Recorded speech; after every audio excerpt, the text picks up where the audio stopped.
Hi everyone, welcome to this afternoon's webinar. Normally we open this up with a question about what's the weather like where you are, and I've said to Mark he's banned from asking that question this time because we've done it for 16 webinars in a row or something like that.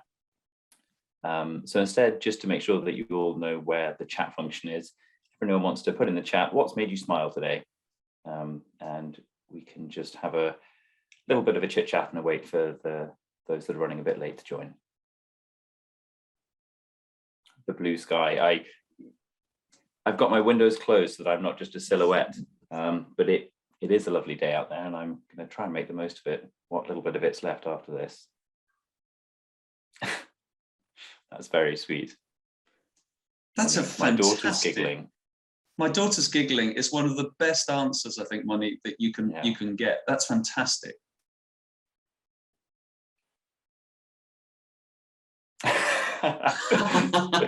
I've seen a few very good ones of the leaked summary going around with some very funny bits in them. So Carl Richardson, we're laughing with you. You know, the leaked summary of the long-awaited Partygate summary. We totally agree with that. Oh, my mum's hug. That's beautiful, Amber. Thank you. Oh, my son getting up at the first time of asking.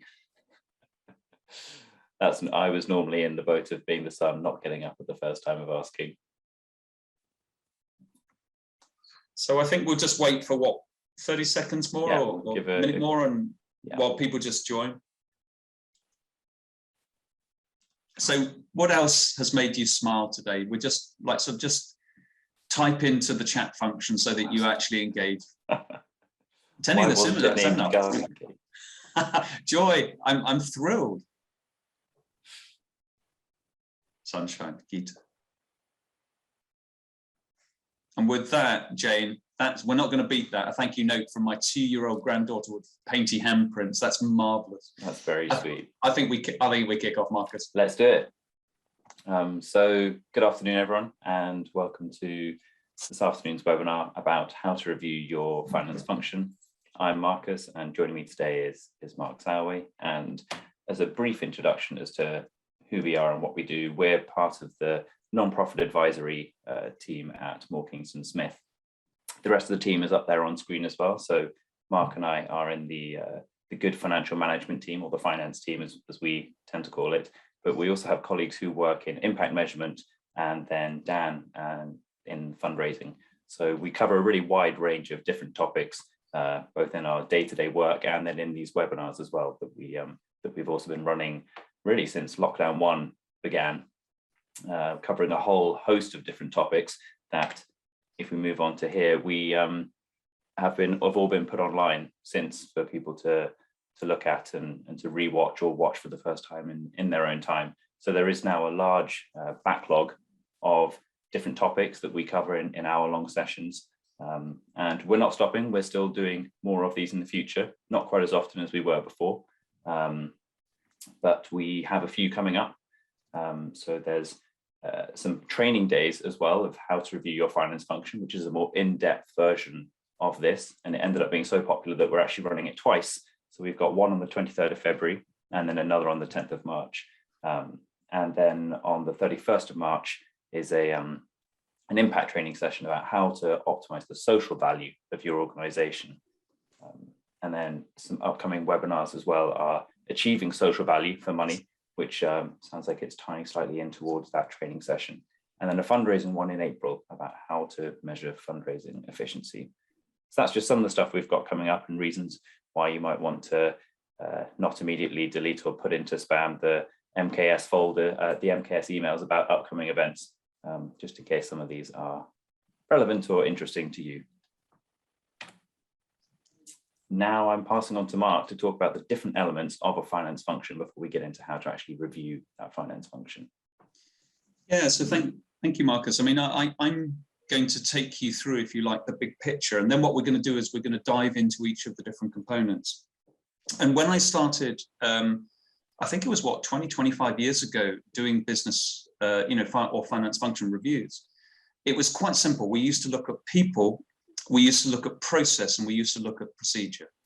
So we used to look at people, process, and procedure, all of that top level there. And then we suddenly realized, okay, systems and technology has a big part to play in this. What we produce from the finance function, in other words, the management information, is critical. And then there's also this bit about governance and the business model. You can see that in the center, yeah. So people, process, procedure, systems and tech, management information are the functions, if you like, and then that's bound together with oversight and governance and the business model. This is how we'd approach.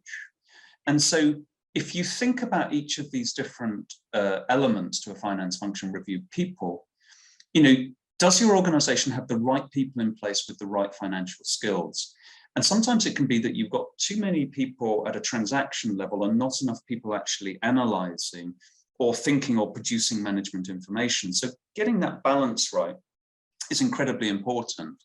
But it also depends on what you're producing. So for example, if you're producing management information and it's got to be relevant for the business, and maybe it's in a business partnering type role, well, you've got to think carefully what's produced and also what the resources needed around that.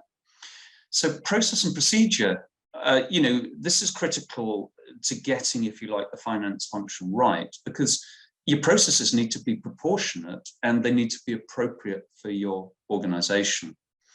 And that will typically dovetail into things that we're going to talk about next, like culture, making sure that the right things are caught and the right transactions are processed in the right way. Systems and technology. Do you have the right systems and technology in place to manage the organization? When COVID hit, what I was hearing from finance functions was they didn't actually have, a lot of charities didn't actually have online systems. Everything was signed off on paper, for example. So investing in technology is one way you can become much more efficient and you can drive your organization. Management information, what do we produce both in terms of financial and non-financial information to give us the management information to run the organization? And it's funny, if I ask in the chat function now, why do we actually have management information? I wonder what people would say. Yeah, so let's just have a bit of fun with this. Yeah, why do we need good management information? So if you can just pop into the chat function, why do you need good management? Oh, brilliant, Claire, you've fallen for it. To support decision making, to make good decisions. Claire and Natasha, absolutely. But the question for me is, what decisions? Yeah, is it decisions about cash flow? Is it decisions about your business? Is it decisions about investment and how much you can invest for the future and what your reserves look like? So producing management information per se is not enough. You have to understand what it's for. And Claire and Natasha, thank you so much for falling for the good decision and helping me with that. Yeah. And Carl, yeah, to make sure the charity is solvent and remains solvent. Now you're starting to think about solvency. That's a really good reason why you might have management information. In the middle, then, we've got the final two bits to a finance function review. One is the business model. How do we create our income? How do we spend that income? Cost recovery, for example, fits in there. Do we price and cost our services appropriately? And then governance. Do we have effective oversight on financial matters, including overheads? Do we have, for example, a committee or a treasurer that will help us? Some people don't think that treasurers are necessary. Other organizations swear by their treasurer. Yeah. So there's different models of governance, but to actually have good financial process and a good finance function, you do need that oversight and people to challenge in the right way. So do you want to pop onto the next slide? And Marcus, we've given, if you like, on the previous slide, the vanilla version of what it is. So people, process, technology, management information. What it really plays out with is in terms of culture and behaviours. Because having worked for an international development organization, everybody used to come to me and say, can we get around our rules? I don't like our rules. Can we change them? Our rules aren't helpful for us. And so, culture and the way we lay down what we expect from people in terms of finance is incredibly important, because we can have all the structures and meetings we want. We can have all the policies and procedures, but unless we get the behaviors right, we're not going to have the finance function that we need and want. And Kids Company has been a really good example of where you had Alan Yentob, Camilla Batmangia, and you started to see a culture and behavior where actually, people were able to, if you like, operate within the charity, but they weren't keeping an eye on the long-term sustainability of the organization. And specifically, they had high overheads. There was a gap, and they were funding that through a core grant from government. When the core grant went away, they suddenly didn't have enough money to run the organization. And that was behavioral as well as structural and business model. So behaviors really are a huge part of how you operate in a finance function. So Marcus, with that, I'm going to pass back to you. I hope I've kind of done it proud in terms of introducing the finance function slide. Absolutely. Thank you, Mark. And I just want to mention, I didn't say before that if you do have any questions during the webinar, feel free to either pop them in the chat box or into the question and answer function as well, and we'll try and deal with those as we go, as well as having some dedicated Q&A time at the end. And speaking of, we do have a message from Carl saying, with a team of 2, the question for us is how many more do we need within their finance team? And that's a really interesting question, because I don't think there's necessarily a right answer to that. It depends on the volume of transactions you're having to deal with. How many different income streams are you having to process in there? Do you have, is that taking a lot of time to deal with things that are coming through electronic points of sale versus some credit card transactions versus some whatever it may be? Do you have the systems in place to make your management information easy? Is that saving you time? Or are you having to spend hours and hours pulling together management information every single month? So really, I'd say there's no right answer to that, but that it's about finding a fit for you that works with the volume of transactions that you have, the systems and processes that you have, and ultimately the skill set of those staff, because that will affect their ability to perform tasks within a certain time frame and things like that. So now moving on, brings us to exactly that, about your staff, and saying that the easiest way to evolve a finance function is to look at your processes and procedures and things, but also to look at, okay, what are my staff doing with their time? And by and large, we see things looking in a triangular shape like this, where the majority of time is spent down at a transaction processing level, where you're just having to do the data entry, the bookkeeping side of things, and that takes up the vast majority of time across the whole of your finance function. Sitting on top of that is dealing with the control environment, things like bank reconciliations, dealing with purchase orders, that sort of thing, to ensure that you're not sending money to the wrong place, or that you don't have controlled efficiencies within your systems and processes. And then as you get further up there, you're doing the more probably complex tasks, the higher value add tasks, such as dealing with reporting and management information, pulling together the management accounts, trying to get those, to get input from non-finance staff into those management accounts, so it's not just numbers. Doing reporting, whether that be donor reporting and things like that. And eventually getting further and further up as you go higher up the finance function, your finance strategy and financial governance coming from your FD, if you have one, your trustees and treasurer, that sort of thing. And generally, as shown in this diagram, the further up you get, the less time is actually spent at those areas. And oftentimes when we're dealing with a finance function review, it's about trying to maximize how much time we're able to move up that triangle, to be spending more time dealing with the financial strategy, to be spending more time on the management information, to making sure that your control environment is secure because you have the time to be reviewing it, doing things like that, to be minimizing the time you're having to spend doing manual data entry in transaction processing, because that's the single biggest thing that we see finance teams having to do, is manual data entry and re-entry of data. And so trying to minimize that time through seeing where the inefficiencies are, where the re-entry of data is, if it's coming from one spreadsheet and then being re-input into another one. Is there a way we can actually just input that data once and save a whole load of time there? is the biggest way to free up time for those staff to do the more higher value add activities within a finance function. And so in this next one here, this is an example that we see as an organization saying, okay, say you've got a finance team of 3, you've got maybe 1.5 FTE equivalents spending their time doing the transaction processing, leaving 50% of time to do everything else.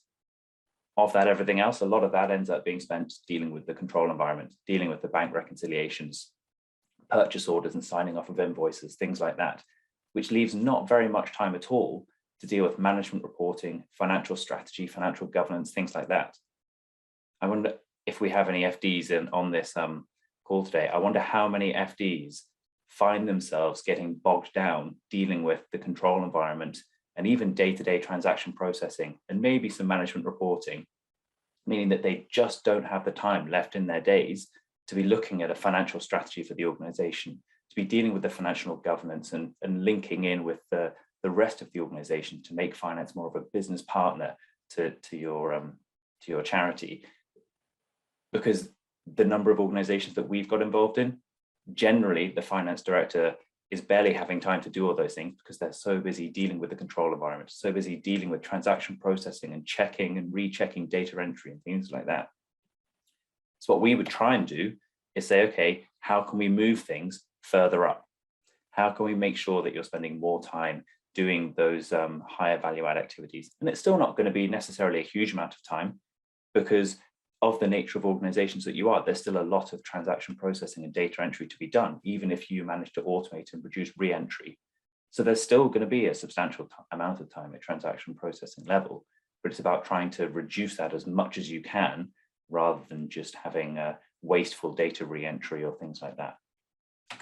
Can I just stop there, Marcus, just for 2 seconds, because Sue has said something really interesting. She said, is there a separate box for email management? Most of my time as an FD is spent dealing with day-to-day emails.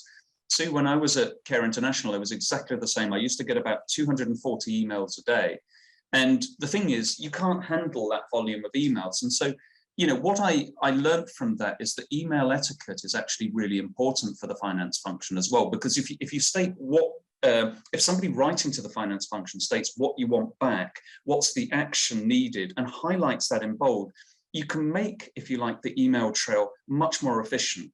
And Marcus will probably touch, we might touch, let's say, on, for example, artificial intelligence. You know, starting to use things like Xero, which is a you know an online accounting tool.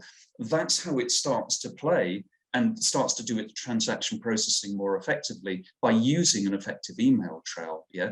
So it's a lovely comment, a flippant comment, if you like. Can we deal with emails? But actually, part of sorting out the finance function is sorting out the clear message so that people know what they've got to do. And not necessarily having the FD as the point of entry to deal with all emails coming into finance. That it may be that that's not the best use of your time to be sifting through all of those, but actually to be having someone at a more junior level flagging the emails that are going to be relevant to you, and also being able to deal with the more transactional level emails and the sort of things to do with invoices and things like that. The next slide is going to be a challenging slide. It's meant to be a sort of to get you thinking, because here we've looked at an example where we've got our triangle shape here, and we're moving as much as we can above, but we've still got our biggest chunk, even in that future one, is 30% down at transaction process, and it's still very much a triangle shape going up to the point up at the top. Whereas what we are beginning to see in the corporate world is actually people trying to flip that triangle altogether, and to say, actually, we're going to minimize transaction processing to the extent that it is the smallest aspect of what we spend our time doing. Our finance team of 4, we actually only need 1 of them to be doing data entry now.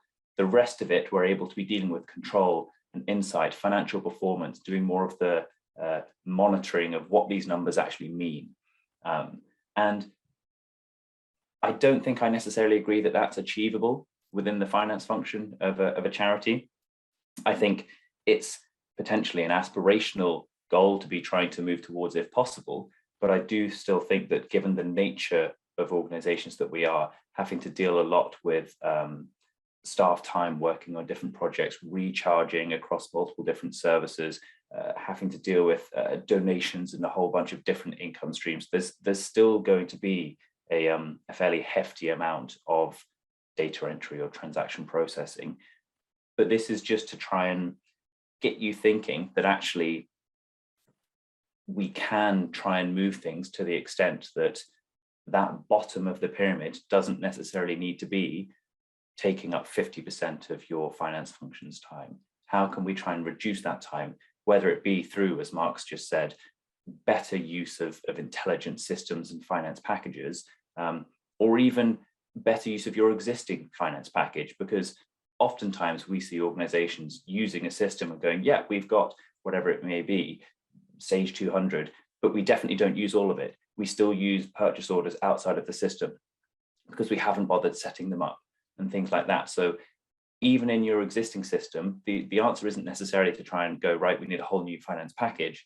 It's also, can we get better use out of the one we currently have, rather than throwing the baby out with the bathwater and starting again?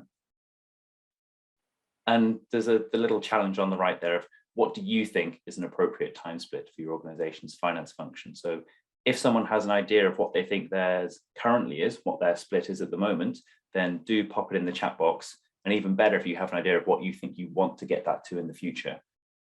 Because as I say, this is also a conversation. It's not just going to be Mark and I talking at you for an hour, because otherwise it's going to get very dry very quickly.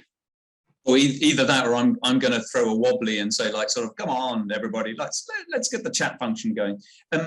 Just to think about this change, that Marcus, this provocation that Marcus has put on the screen, that we're going to actually move away from all of this transaction processing. It is going to take investment, yeah.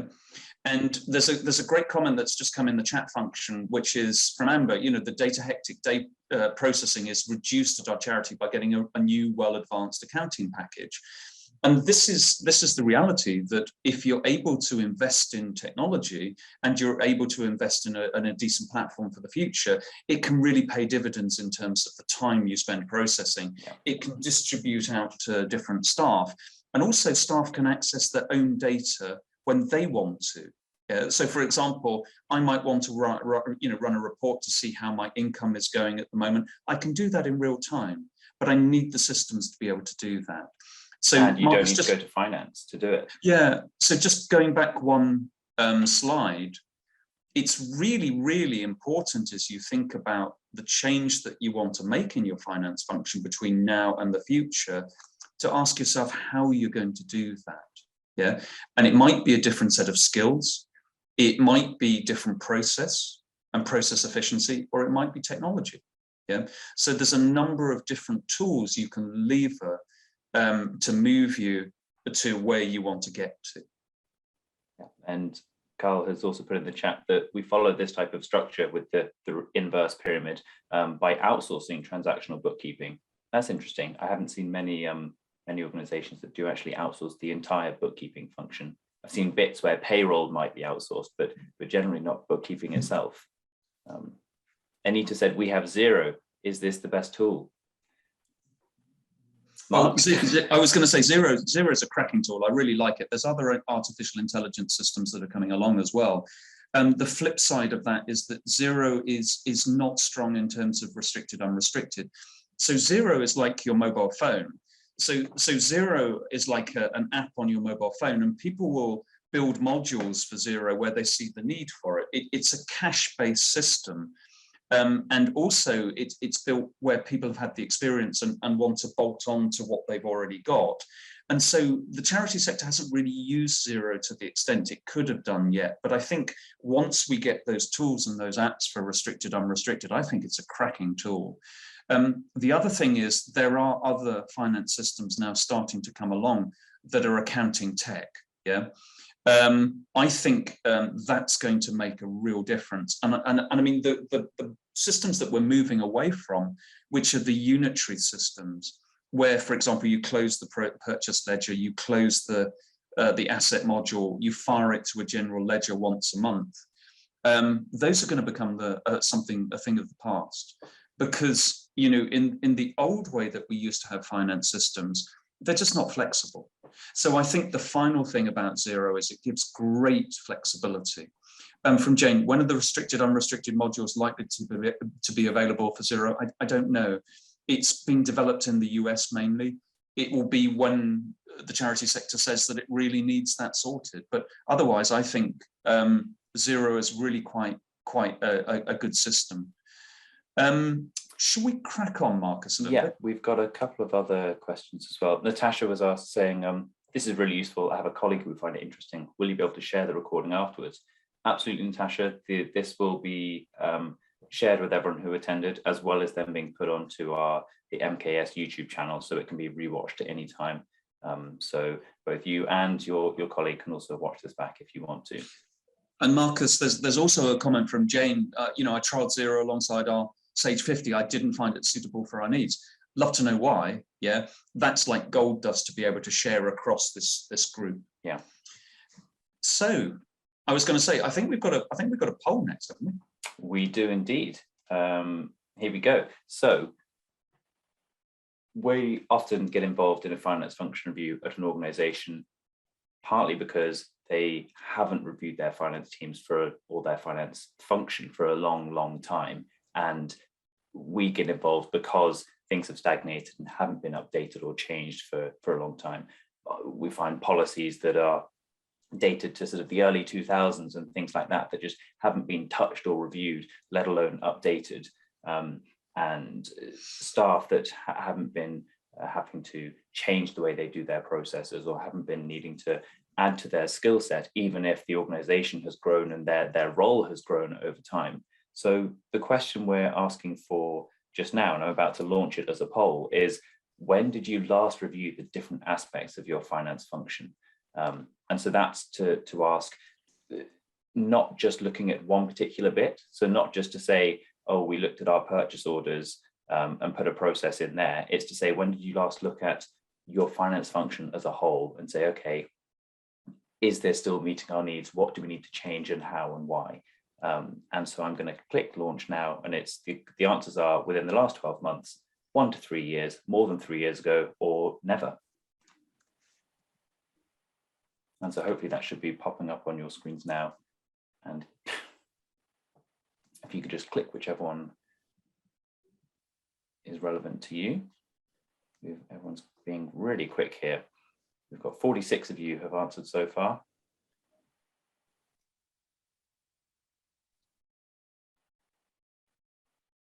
And this is interesting. So 50 of you have now answered, and I'll give it a couple of seconds for the last couple who might want to. But as I click end poll, interestingly, 42% of you, if I share results, 42% have said within the last 12 months that you've reviewed your finance function.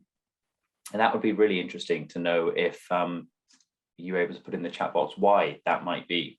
Is that because, as Anita has just said, we've just appointed a finance trustee to do this and we hadn't looked at it for many years? Is it because you've had someone external join the organization who's helped you to take that introspective look at your finance function? Or is it something else? Is it that you realized management information wasn't meeting your needs and you therefore needed to look at that, and that started to open up the can of worms about everything else that you needed to review and look at within your finance function? Why might that be? Only 8% of you said never. Never have you reviewed the different aspects of your finance function. And that's really good to hear, because I think in order for your finance function to be effective, it is something you do need to be looking at reviewing. I'd say certainly in the sort of the 12-month to 3-year category, 24% of you said more than 3 years ago, and 26% of you said 1 to 3 years ago. So about half of you sitting in that middle bracket, with really good to see nearly half of you saying within the last 12 months. Losing staff due to COVID. That's an interesting one, Sarah. That's not something I thought of as being a sort of initiator for making you revisit your finance function. 2 members of the team left in Claire's as well. Yeah, so it looks like the majority of these are happening due to staff changes, are making you then review the finance function and what it purpose or need you actually need it for. Go for it, Mark. Yeah, so I was going to say, should we crack on to the next slide, and we'll have a look at things then with a bit more detail. It's funny, when I was back at KPMG all those years ago, KPMG used to think of the finance function as a progressive journey. You know, so you used to start at the scorekeeper seat down at the bottom, moving into the control environment, management information then being produced, but by finance alone. The next level up was that management information has finance, but also involved the other managers. And it was really important because otherwise you had no accountability for the numbers. You know, so the person who was actually accountable, for example, for operations is the operations person. They should be writing the narrative, not necessarily finance. And so when you get this, you know, in the middle here, management information really meeting users' needs, jointly produced, it's a fantastic area, if you like, to aim for as a finance function. When you move above that, non-financial information is included, and then finance starts to be included in all key decisions. And then you get to this business partnering role, where finance really is included in all key decisions and is an integral part of everything that an organization does. So you can see this continuum. And when I was working back at KPMG, as I said, a lot of the finance function review work we did saw charities that saw their finance function as just a scorekeeper. They saw the end of each year, or the aim of each year was to produce the statutory accounts. Well, it's got to be more than just producing the statutory accounts. You know, management information is critical to run the business. And so actually starting to help those organizations to move up this curve was really critical. It's funny, Marcus, isn't it, that we did one piece of work where we reviewed a small charity, and we gave them reds pretty much on everything, but we gave them one green, yeah, and they came back and said, "I'm sorry, that's a sympathy green. Can you please give us a red?" And so we ended up by seeing that they were totally in the scorekeeper and pretty poor at most of the function, and starting to help them address for the future what they needed was really key, because they wanted to get up to this business partner role. Now you can see this isn't linear. Yeah, because you've got business partner, you've got some management information here, you've got a bit of control environment. And this client, a real example, they didn't have a very strong control environment. So we were then asking them, how do you ensure you captured the right transactions and you sign them off appropriately to make sure you don't pay, for example, the wrong people or the wrong procurement? So by mapping this out and by talking across the finance function and with users, you can really see where on this journey you are. I hope that's a useful tool for you, because we quite often use this tool, don't we, Marcus, to help get, to help finance functions to think where they are on this continuum.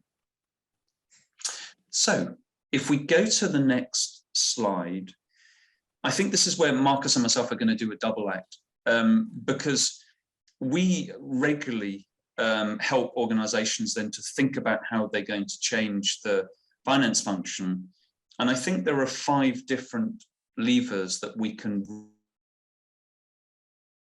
Oh, you muted. Yeah, sorry, I was getting over enthusiastic and I hit my keyboard and I switched myself on mute. So these are the 5 biggest things that we found in our experience that can help you to improve your finance function. The first is manual entry. There should be no re-entry of any kind. And so making sure that you've got spreadsheet uploads that work properly, making sure that you've got a finance function with these ODBC connectors. These are the open database connectors that enable you to link the data through. Getting one-touch entry is probably the biggest thing you can do to save your organization time and money. Yeah, I mean, Marcus, do you want to add anything to what I've said? Yeah, well, I think I'll go on to step 2, Sure. which is the purchase order one. And that's about making sure that you've got a 3-way match before you're ever paying money to someone. Because oftentimes in charities, we go in and we find that the control environment isn't necessarily as strong as it could be. And that the biggest risk facing you as organizations is paying money to the wrong place, or having someone manage to defraud you because you don't have strong enough controls in place to make sure that you are paying the right people and the right amount.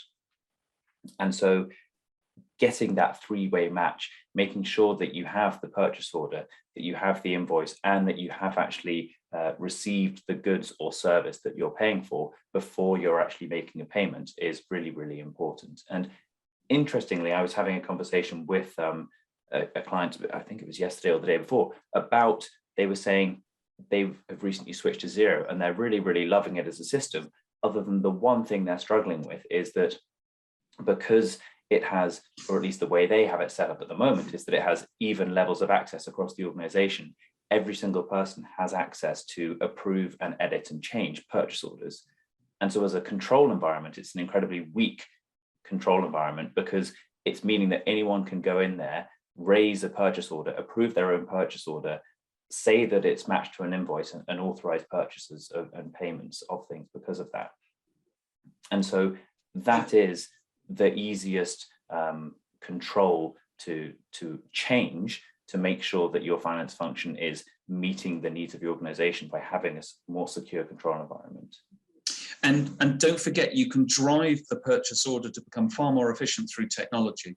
So I'm going to move us on to the third thing, which we put month-end close here, but it's really fast close methodology.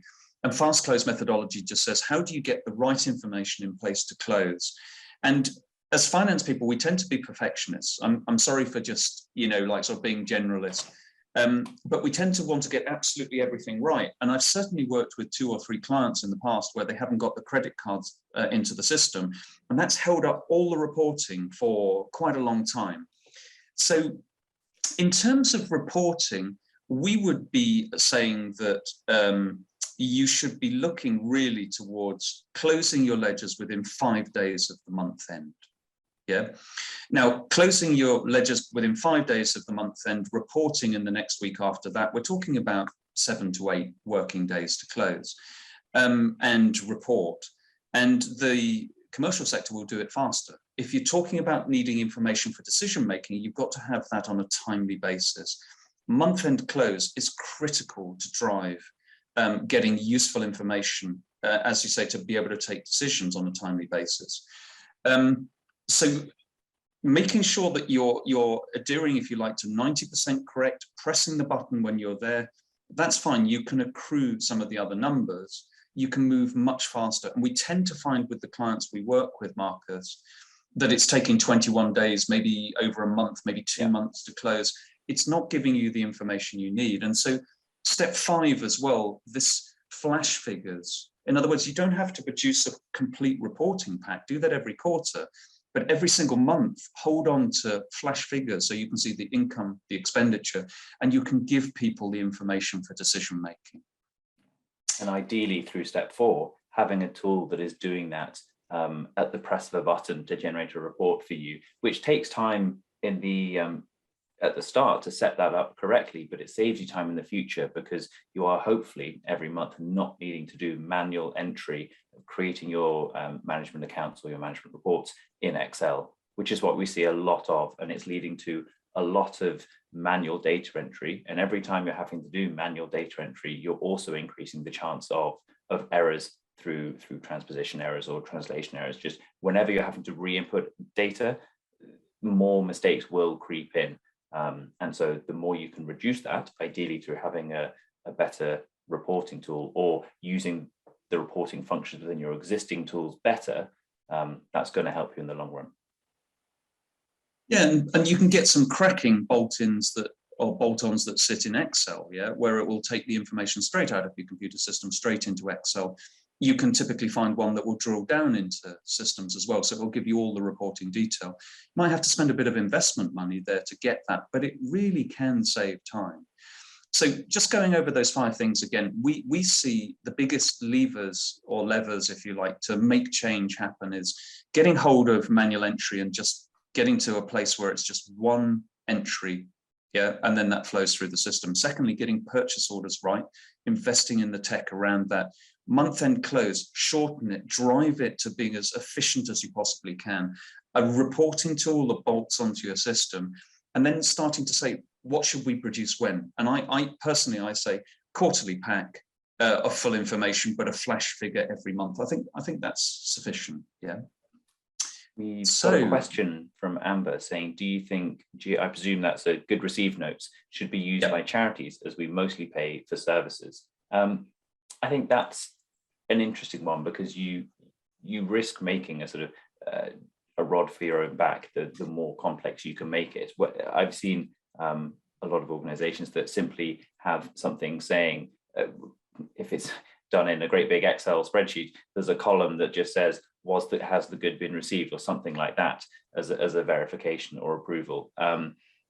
Because if you're mostly paying for services rather than actual goods, as you say, then a goods received note is not necessarily going to be as useful to you as organizations. Yeah, I would say, Amber, yes, you should have a goods received note for all large items, because you need to guarantee the quality of it. You know, it's the quality of what you're paying for. So yes, I think the goods received notes, but not for everything, but for large transactions and large services you're paying for, absolutely. So should we go on to the next slide then? Because I think we've only got 2 slides left, and then we're going to open it up into a big conversation. So management information, it's really funny.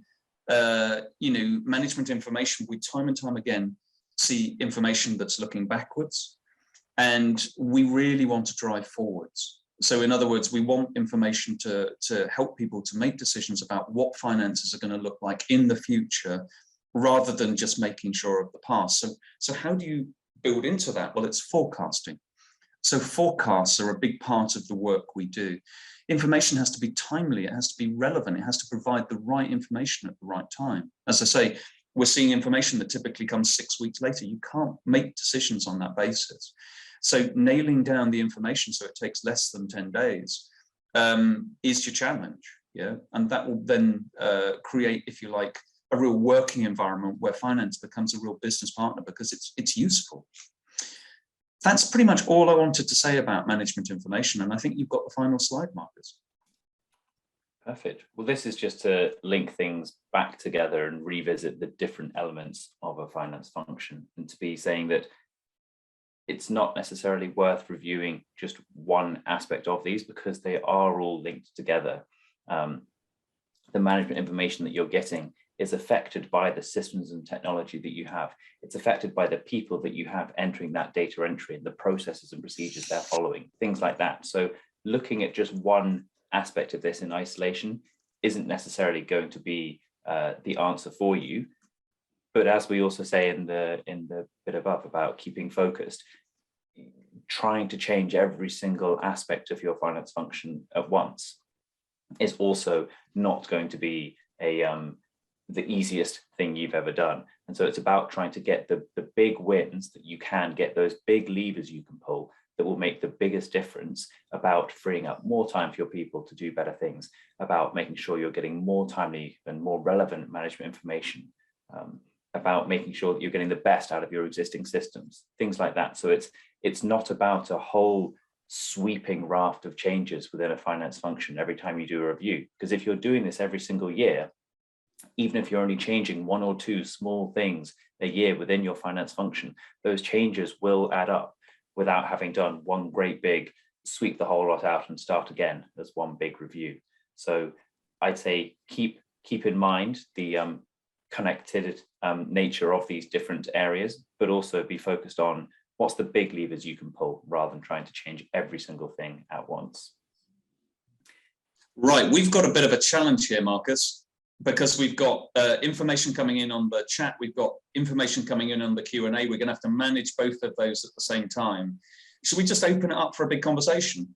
Yeah, absolutely. And also, please, folks, we don't know all the answers. You're finance professionals who've joined us on the call. You may have a great answer. So, for example, Annie, you've said, look, do you have an example of a good reporting system that can interface with multiple bookkeeping packages? I mean, I've used lots. Business intelligence solutions, Microsoft Dynamics has one, for example.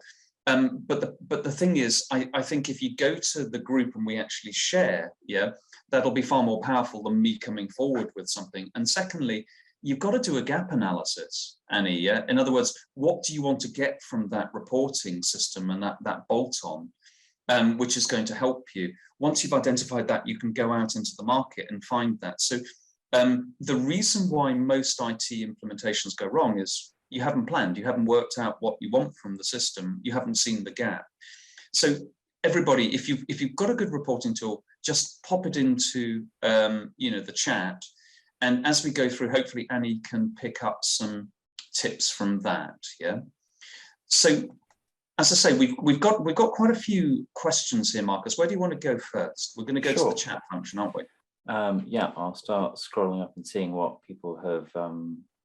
Yeah, Donify, Helen Sampson. I mean, what about a good bolt-on that copes with donations? I mean, Donify is cracking. Tableau was the process, or was the reporting tool that used to do very, very well with donations, and that was bought by Blackboard. So look at Blackboard reporting solutions. That was a really good bolt-on for donations to report against that. Yeah. Joe's made a good point in the chat saying it's easy to say all this, but as a small charity, having the resources and access to expertise to do this is quite a challenge, not just financially, but in the time needed to do it. I guess it is an issue of short-term pain for long-term gain.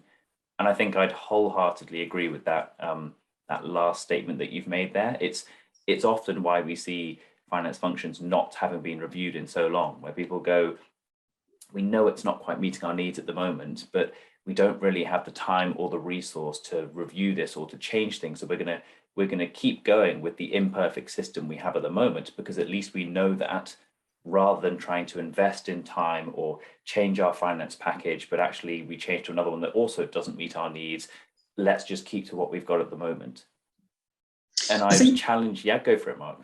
No.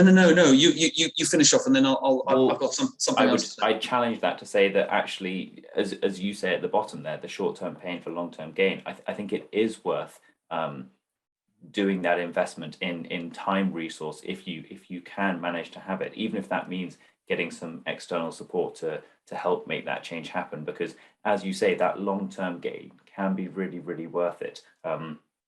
When you're stuck on systems that used to meet the needs of your charity 10 years ago, but very clearly don't anymore, it's only going to make things worse and worse as you move to a more and more sort of cashless society, needing to do more online transactions and that sort of thing. So Sue's raised a great point. Sue Perro, you're saying presumably any review of the finance function will necessitate looking at other charity-wide functions and their interaction with each other. Absolutely right. Yeah, it can be difficult to work out which to tackle first.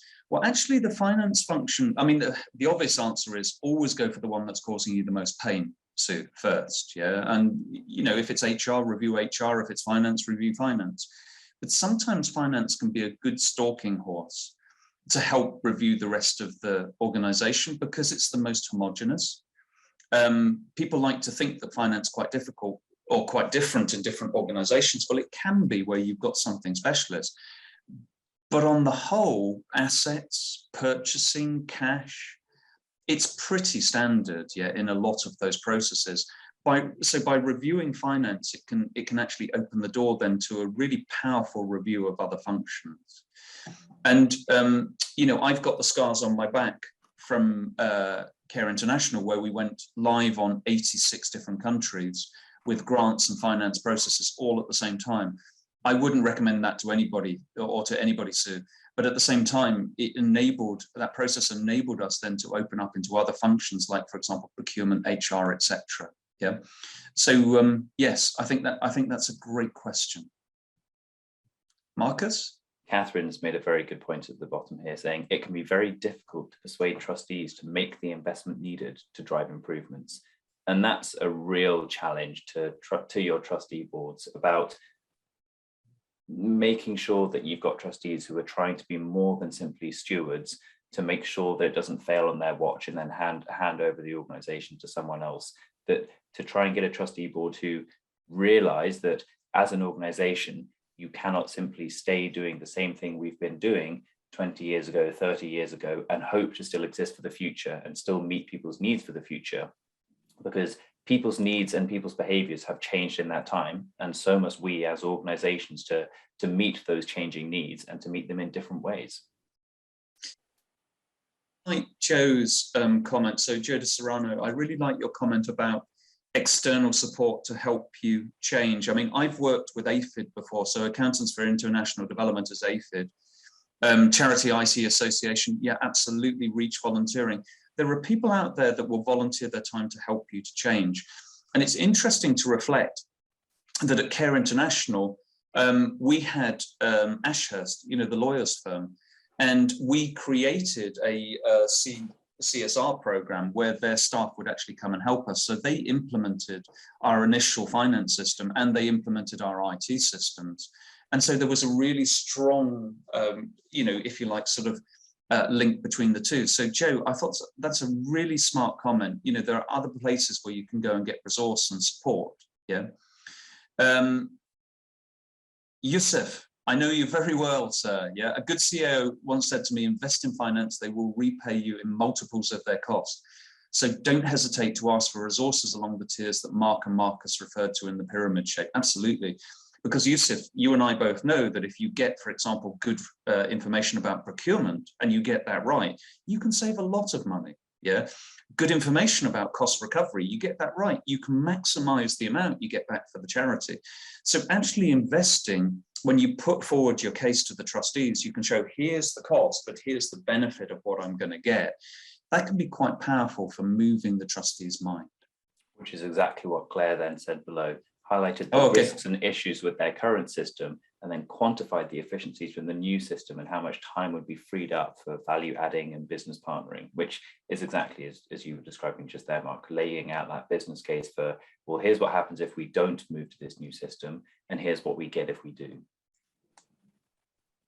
So just in terms of any other big questions, was there any other burning question somebody wanted to pop into the function? I can see that people really want to talk about finance systems and give us the names of good ones.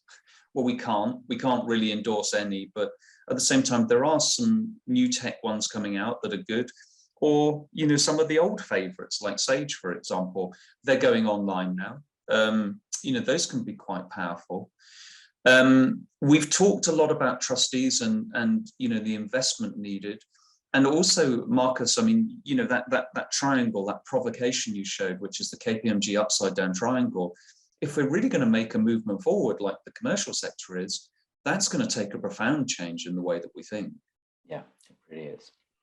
I was going to say, this is just a sort of starter for 10, touching on some of these things. And actually in our the training sessions that we have coming up, we're covering these in much more detail, as well as talking about some of the actual diving into processes themselves and how to review the processes to try and giving them scores and areas of specific improvement that you can work on, such as we touched on the purchase orders before. So we get a bit more detail on that, as well as just a bit more hands-on experience and some actual sort of case studies and real world examples of all of these sort of things we've been talking about. So if you are interested in finding out more about these things, then we do have 2 upcoming training sessions. I think the first one's now fully booked, which is why we are doing a second one later on, which is on the 31st of, the 10th of March for those that want. So do keep an eye out for that and come along if you're interested to find out more.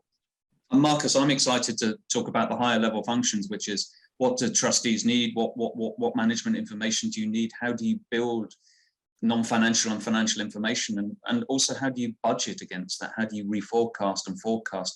Great questions that we haven't had a chance or time to really get into, which is, you know, can we get some rules, for example, for forecasting? Yeah, that's the type of thing we'll take a deeper dive into when we get to the training.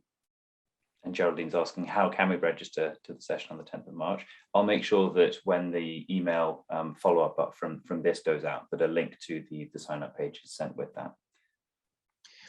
So I was trying to think of something fun to say about finance systems and about like sort of, you know, finance function. I think, you know, my learning started with Cats Protection, where I had 286 different volunteer-led branches. Trying to standardize anything in that environment was like herding cats. Sorry, it's a bad joke. But I think that the power of what they got back for those volunteer-led branches in terms of good management information made a huge difference to the way we acted as an organisation. And it showed that some were very rich branches and some were very poor branches, and they wanted to share across the organisation because they cared about the animals, they cared about the cats. So I was going to say, we've kind of got a couple of minutes left, but I don't think we should over-egg it, Marcus. I think we should give people the gift of time. No, I quite agree. That's fantastic. If anyone does have any more questions, we can hang around and try and answer those within the next 5 minutes. But if there aren't any more incoming, then I think that leaves us just to say thank you very much, all of you, for coming, and we'll see you soon. Meredith, that's lovely. Thank you so much. Yeah, enjoy, etc. Michelle, it's lovely to see you. Thank you, everyone.